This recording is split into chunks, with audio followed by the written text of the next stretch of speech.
Caríssimos, caríssimos, Renê fazendo careta. Renê de Paula Júnior falando e fazendo careta. Será que assim tá bom? Vamos dar mais um ajustezinho aqui. Coitado de vocês. Eu devia recomendar logo no começo que vocês tomassem alguma coisa contra náuseas, né? Renê de Paula Júnior falando. E o mais surpreendente dessa história é eu estar falando ainda, porque eu tô até um pouco atrasado para trabalhar, porque eu tinha que acabar um artigo. Eu acabei de escrever um artigo de 2.500 toques, tá? Espero que tenha ficado legal. É para uma revista em que eu nunca publiquei nada ainda, em uma revista de cultura e não necessariamente uma revista de tecnologia. Então eu estou animado, bem legal. Ou seja, depois de espremer lá a cachola para fazer alguma coisa um pouco mais perene, mas bem acabada tal, eu deveria parar de falar, mas curiosamente, como um artigo te obriga a uma relativa concisão, né? Um foco um pouco mais estruturado, blá blá blá, o que acontece é que fica sobrando um monte de ideia maluca, e então vou compartilhar essas ideias que sobraram aí com vocês, que na verdade são coisas que surgiram. Deixa eu até subir um pouco mais aqui, que surgiram no meio do processo, mas que não tinham muito a ver. E uma delas interessante é o seguinte: tá passando no Discovery uma série muito bacana, apresentada pelo Morgan Freeman, aquele vozeirão, né? Chama Grandes Mistérios do Universo.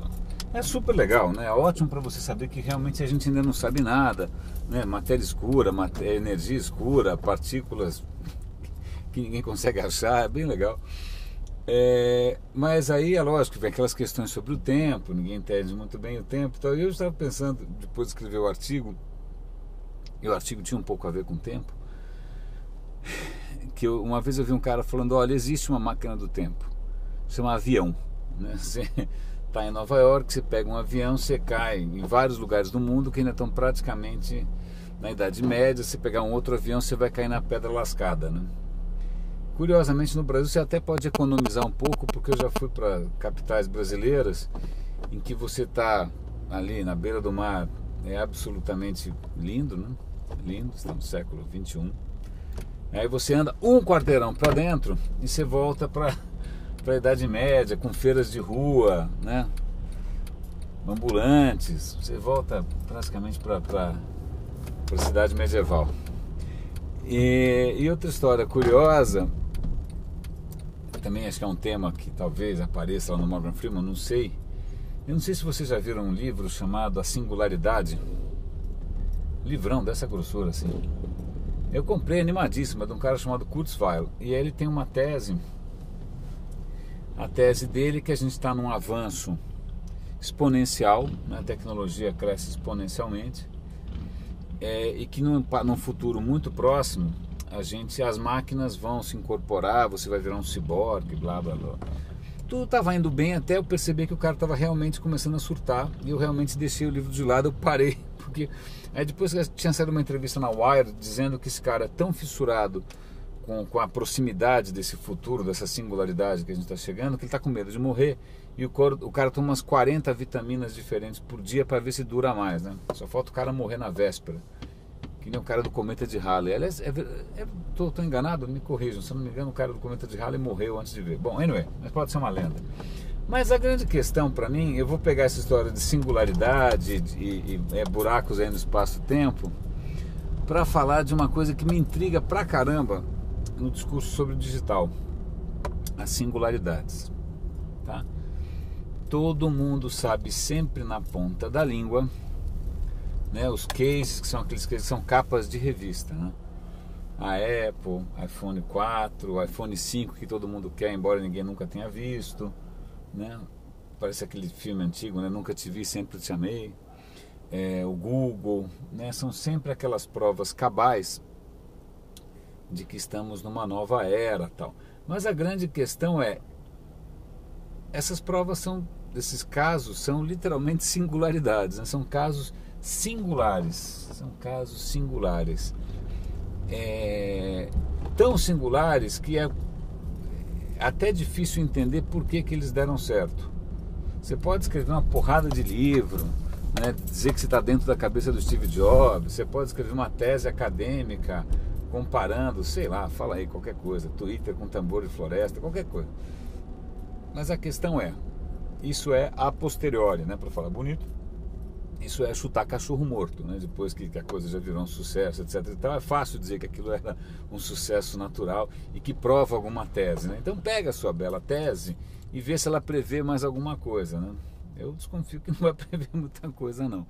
Mas se a tua tese, você conseguir construir uma tese que consiga prever alguma coisa com um pouco mais de precisão, cara, você está zilionário, porque é aquela tese que qualquer um vai comprar a peso de ouro, né? Do Bill Gates ao Steve Jobs, passando pelo, né, Zuckerberg e tal. Tá bom.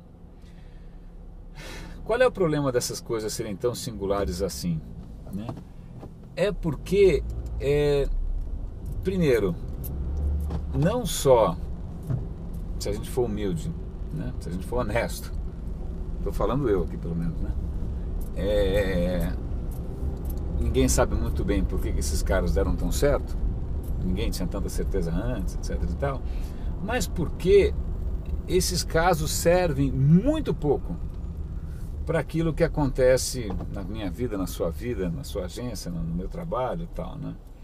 É quase inútil, né? É quase, sei lá, quando eu vejo, sei lá, esses gurus de digital usando esses casos para assim, se baseando nisso para te orientar, para mim parece tão curioso quanto você pedir dicas sobre o seu casamento para algum tipo de religioso celibatário, né? Desculpa, você é casado? Não, então, qual é? Bom, eu não vou entrar nesse mérito, deixa pra lá. Mas curioso porque na real o que eu tenho visto, e esse é um dos encantos do meu trabalho faz alguns anos, até independendo da empresa em que eu estou, que é a oportunidade de circular, né, e conversar, e conhecer, e descobrir e tal. Tem um caráter aí exploratório, né, de descoberta, quase aí um Marco Polo da história toda, porque você acaba descobrindo uns cases super legais, super bacanas, né? Super brasileiros, super, sei lá, goianos, super paranaenses, super interioranos, sei lá, cases que tem tempero local, entendeu? Que tem gosto local, que levam em consideração os materiais locais, né? As condições locais. E são cases super bacanas, não tem nada a ver com esses casos platinados, né? Siliconados, bombados, né? Americanos que a gente vê por aí, né? E é isso que me intriga, na verdade é o que me move muitas vezes a estar compartilhando aqui, publicando, eu entrevisto os caras, põe na internet, eu faço o diabo e tal, divulgo o máximo que eu posso. Acho que ontem mesmo bom, anyway, não vem ao caso, mas porque eu acho que vale a pena a gente começar, acho que é muito mais instrutivo, né? Muito mais inspirador, muito mais relevante, muito mais, inventa uma outra palavra qualquer, você entender, descobrir esses casos locais, inclusive fracassos locais, é super importante isso, do que você ficar reforçando a sua fé, né, absoluta em exemplos, cara, que são de outro mundo, né, literalmente de outro mundo.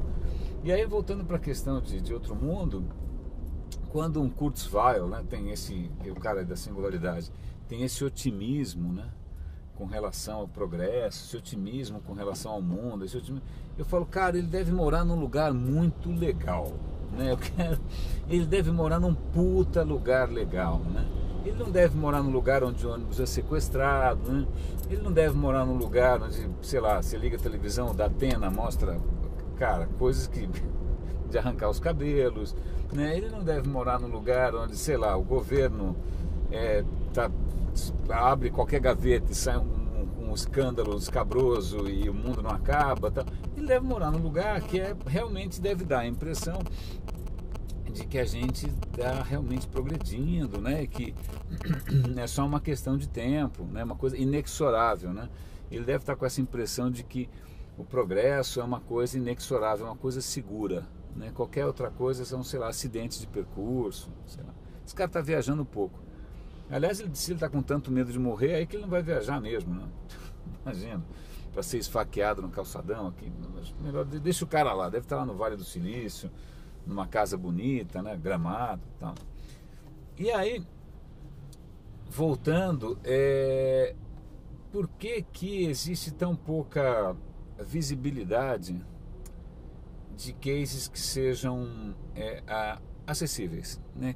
Cases que sejam repetíveis, cases que sirvam de inspiração, né? É lógico, eu vejo aqui e ali, eu tenho conversado de vez em quando com o pessoal da BR Newtek, que são empreendedores, investidores, os caras estão num pique bem legal de compartilhar experiências, de compartilhar informação, né? Uma coisa colaborativa, uma pegada nova, né? É claro que tem casos aqui e ali, você pega as Abrades, estão se organizando, tem cases, né? Tem coisas interessantes, mas mesmo assim eu tenho a impressão de que a gente tem uma cultura, e não sou o primeiro a dizer isso, se bem que quem falou isso a primeira vez era outro contexto, que a gente é meio caranguejo, a gente anda dando as costas, né? A gente dá as costas, a gente está sempre olhando lá para fora, dando as costas para o que está atrás da gente, né? Na verdade, essa história do caranguejo acho que era com relação às nossas cidades, né? As nossas primeiras cidades era uma colonização de caranguejo, né? Não saía da costa, né? Ficar na praia, só não entrava para dentro. Eu não sei se isso ficou muito marcado na nossa postura, na nossa mentalidade, né? Essa respirar uma atmosfera estrangeira, né? Você está com o pé na lama até o joelho, né? E você está conversando sobre Paris, né? Nova York e tal. Eu não sei, isso é uma coisa bastante antiga, é uma característica que não é só brasileira, de outras colônias também, países coloniais também. Essa questão tipo, eu não pertenço aqui, né? Em alguns países, quer dizer, isso tem até uma questão étnica, né? Tipo, países de colonização hispânica, tudo bem, olha, eu não sou nativo, eu sou europeu, né? Aqui no Brasil está um pouco mais misturado, mas essa questão do foco na Gringolândia, no que vem de fora, e não só em termos de conhecimento, mas também em termos de comportamento, né? É um contraste tão grande. Às vezes você vai visitar alguns tipos de agência digital, de gente que está inovando, e tem aquele clima legal de garagem, né? O cara está lá na garagem, crescendo conforme, né, pode, né? Aquele monte de cabo para lá e para cá, aquela confusão danada e tal, e que me parece uma coisa um pouco mais realista. E aí você vai em outros lugares que a primeira coisa que o cara faz é fazer um negócio inteiro branco, né, com móveis Bauhaus, né?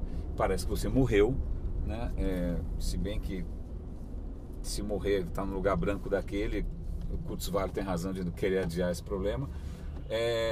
Então é curioso isso, né? Será que até na hora em que você se imagina um profissional digital, fala, eu quero trabalhar com digital e ter um Mini Cooper e morar nos Jardins e trabalhar na Vila Olímpia, e eu quero ir para Nova York uma vez a cada 6 meses. Aí você fala, tipo, veja bem, né? Quem vai pagar essa conta mesmo, né? Por que você quer tudo isso? Isso é uma coisa curiosa, porque até tem a ver, e aí até estou entrando num território talvez até um pouco pessoal demais, quando você pensa, para pensar, né? Se você puder sonhar, né? Como é que você gostaria de estar daqui a 10, 20 anos, né? Profissionalmente, pessoalmente, socialmente, né? Morando onde, fazendo o quê, tal, né? Até que ponto esse é um sonho, sabe, condizente com tudo, com o país que você vive, a cidade que você vive, a profissão que você escolheu, né? Ou será que todos nós queremos ter, né, de novo um Land Rover e, né, uma casa, um apartamento de cobertura naquele condomínio do Shopping Cidade Jardim? Eu não sei. O que me alivia é que, graças aos céus, quando eu vejo os casos mais legais, né, mais inspiradores, né, é gente que está pensando um pouco fora desse ranço que a gente tem, né, esse ranço meio elitizado, esse ranço meio colonial, e está botando a mão na massa e está botando o pé na estrada. Não sei se eu já comentei isso antes, tem uma coisa curiosa. Alemão é uma língua peculiar, né? Então é uma língua, quando você começa a estudar, eu fiz um tempo, quando você começa a estudar, um dos primeiros choques é descobrir que palavras que são as mesmas em qualquer língua, né? Sei lá, pensa, por exemplo, em experiência. Em português é experiência, em espanhol deve ser uma coisa parecida, em francês é experience, deve ser alguma coisa assim, em italiano deve ser parecido, em inglês é experience e tal. Aí você vai para o alemão, é Erfahrung. Erfahrung. Né? Arte, né? Arte é outra palavra. Em qualquer língua, arte é arte. Em alemão é Kunst. Bonito. Mas voltando para a história do Erfahrung, que é experiência em alemão, olha que coisa interessante. Eu já devo ter falado isso, mas vamos passar aqui de novo. Erfahrung vem da palavra Erfahrung, numa tradução direta seria viajado, né? Seria o fato de você ser um cara viajado. Por que isso? Porque, alguém me corrige se eu tiver com, né, Almanac Biotônico Fontoura aqui falando besteira,